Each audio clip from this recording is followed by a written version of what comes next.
The police chief lives just down the street. He heard all the commotion happening at this hotel, and before that's where he got the alert. Now, as for the shooting, police say that two groups were beefing with each other. One of those groups pulled into the Westin here, and as they did, another group was waiting across the street. They rolled around, came to the light here, pulled up, fired shots, and then drove away. Hotel surveillance video shows a frantic scene outside the Westin Book Cadillac in downtown Detroit Thursday night. Several men hop out of a black SUV parked in valet and try to take cover after a drive-by shooter fires at their vehicle. One person shoots back. Belongings fall on the ground, and at one point, one of the apparent victims gets help. The drive-by shooter hurt four men between the ages of 20 and 30 years old. All this happens with DPD not far away. And we continue to have a strong presence in this area. In fact, the officers were there, heard the shots, and was in that area, so close, in fact, that they ended up conveying at least three of the victims to the hospital. Investigators are still looking for the shooter. While police say this stems from a conflict between two groups earlier in the night, it's 3 weeks after a shooting near the Christmas tree lighting ceremony at Campus Martius. Thursday night's shooting is not connected to the Westin, but it happened in Police Chief James White's neighborhood. I still think downtown is safe. I'm not moving. And, but this is a sad situation and unfortunate situation, and a situation where people are using guns to solve simple disputes. Everybody's got a gun.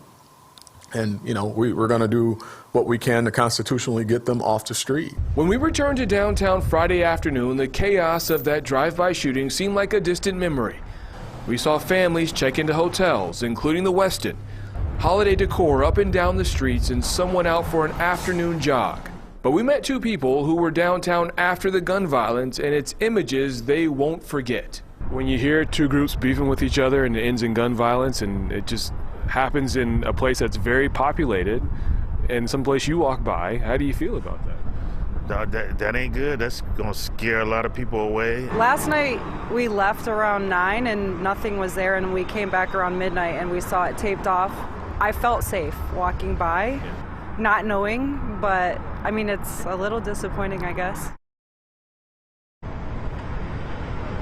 All right, so as this bus drives by, I want you to take a look at the banner here. So the upcoming Quick Lane Bowl is coming here to Detroit.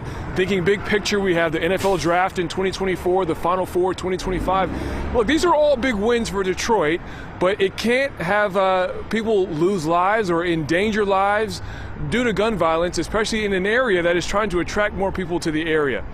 I'll send it back to you in the studio.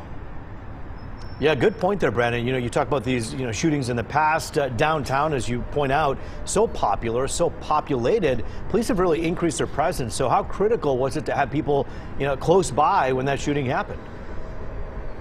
Yeah, Roop, simply put, the chief said that these officers saved the lives of the men who were involved in this shooting. You heard 3 of them were taken to the hospital by police. Another one applied a tourniquet to one of the victims, helping stop the blood. So that person is alive today because of the help from police.